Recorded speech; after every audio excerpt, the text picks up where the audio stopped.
Halo, assalamualaikum. Ketemu lagi bersama saya Rina. Di video kali ini saya mau membahas tentang salah satu manfaat belajar bahasa asing. Mungkin teman-teman yang nonton video ini lagi belajar bahasa asing atau lagi tertarik sama salah satu bahasa asing.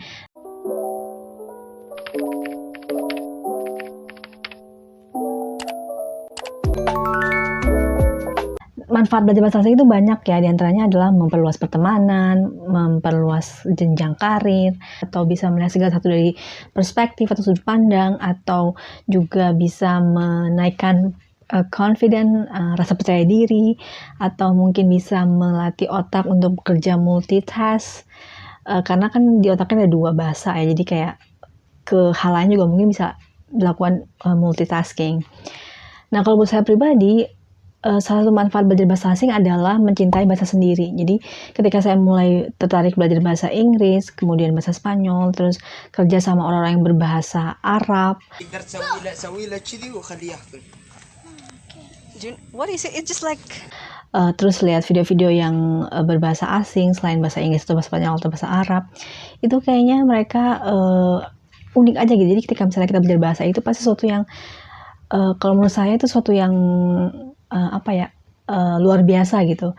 Jadi bagaimana cara otak mencerna, bagaimana kita mengerti kata-kata orang lain, di mana kata-kata itu kita nggak pernah gunakan sehari-hari gitu. Jadi kayak how the brain works to understand other language. Sementara kita nggak pernah bicara dalam bahasa itu gitu, tapi kita paham gitu. Ketika saya belajar bahasa Inggris lebih dalam, atau ketika saya belajar bahasa Spanyol, memperhatikan orang Spanyol bicara, saya ikutin salah satu aktris Meksiko, dan dia bahasanya bahasa Spanyol.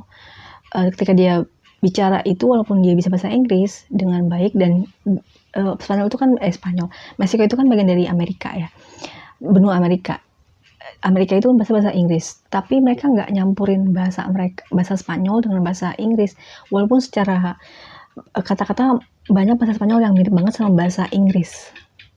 Tapi ketika saya dengar si aktris ini ngomong bahasa Spanyol, walaupun itu bahasa Inggrisnya apa, tetap diterjemahkan ke dalam bahasanya sendiri gitu.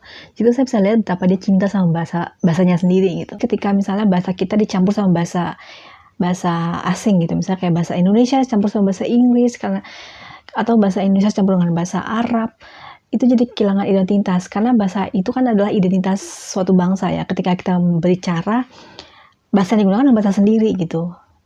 Jangan sampai misalnya kita kehilangan bahasa kita sendiri dan kita lebih banyak menyerap bahasa-bahasa lain. Ya banyaklah contohnya gitu, kalau misalnya ada yang misalnya bahasa Indonesia dicampur sama bahasa Inggris, atau bahasa Indonesia campur bahasa Arab, yang pada akhirnya takutnya akan tergerus gitu. Jadi kita nggak tahu misalnya bahasa Indonesianya kamu dipakai jadi you, atau bahasa Indonesianya kamu dipakai jadi antum gitu, atau bahasa Inggris saya, atau bahasa Indonesia saya jadi ana atau jadi I gitu. Jadi belajar bahasa asing itu nggak setengah-setengah, jadi sepenuhnya gitu. Jadi kita sadar ketika kita menulis, ketika kita bicara. Kadang-kadang saya tulisan pun berusaha buat nggak disingkat-singkat gitu. Walaupun misalnya buat diri sendiri aja gitu, nulis apapun gitu, buat diri sendiri aja nggak disingkat-singkat gitu. Karena emang harus membiasakan gitu. Kalau misalnya udah membiasakan diri sendiri, pasti udah kebiasaan nanti ke luarnya gitu.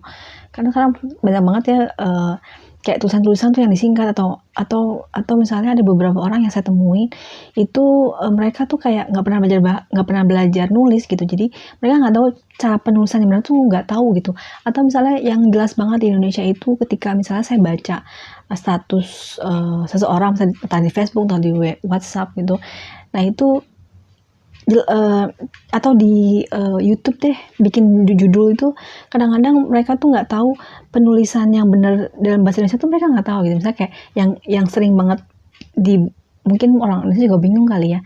Jadi kayak di itu kan udah bisa buat tempat dan bisa buat kata kerja bentuk pasif. Misalnya di tempat, berarti di-nya itu kan dipisah, di spasi tempat. Di kebun, di spasi kebun. Nah, kadang-kadang mereka dicampurkan, misalnya mereka nggak tahu cara penulisan di untuk kata kerja bentuk pasif dan di untuk tempat. Jadi kalau misalnya untuk kata kerja bentuk pasif, kadang-kadang mereka dipisah juga di-nya. Di untuk tempat itu di-nya dipisah dengan di kebun, berarti di spasi kebun. Kalau misalnya di dinamakan, diletakkan atau ditaruh, dipakai, itu di-nya disambung karena itu adalah kata kerja bentuk pasif. Nah, banyak banget orang Indonesia nih yang menyatukan kadang-kadang mereka satukan untuk kata kerja bentuk pasif, kadang mereka pisah, jadi seingat mereka aja gitu kan, atau semau mereka mau nulisnya dipisah kayak mau di-nya disatukan kayak itu terserah mereka, mungkin mikirnya kayak gitu. Nah, kayak gitu-gitu kan hal kecil ya, tapi mereka nggak tahu cara penggunaannya. Oke, saya suka sekali dengan kutipan dari Imam Al-Ghazali yang menyebutkan bahwa the essence of knowledge is to know what the obedience and the worship are. Hakikat ilmu itu adalah mengetahui ketaatan dan ibadah gitu. Mungkin ini terlalu dalam ya masalah bahasa ke taat gitu, enggak, tapi ini lebih ke ilmunya gitu. Misalnya kita kayak mempelajari ilmu apapun, ketika bisa kita tahu ya kerjain gitu, ketika tahu laksanain gitu, jangan tahu tapi menyimpang kemana gitu. Harus ada obedience gitu, ketaatan gitu, apapun ya, bukan cuma bahasa aja kalau saya pikir. Sebenarnya tugas orang-orang yang belajar bahasa Indonesia atau sastra Indonesia ya, mereka memberi contoh cara menulis bahasa Indonesia dengan baik dan benar gitu. Tapi ya gimana, kadang-kadang idealis itu kayak nggak perlu gitu. Ya kadang suka kayak gitu tuh, kayak suka sedih aja gitu ngeliat bahasa itu nggak digunakan dengan baik dan benar, tuh kayak sedih aja sebagai orang yang tertarik sama bahasa. Siapa lagi orang yang bisa menjaga bahasa itu sendiri atau bahasa kita sendiri selain orang-orang yang tertarik dalam belajar bahasa asing gitu.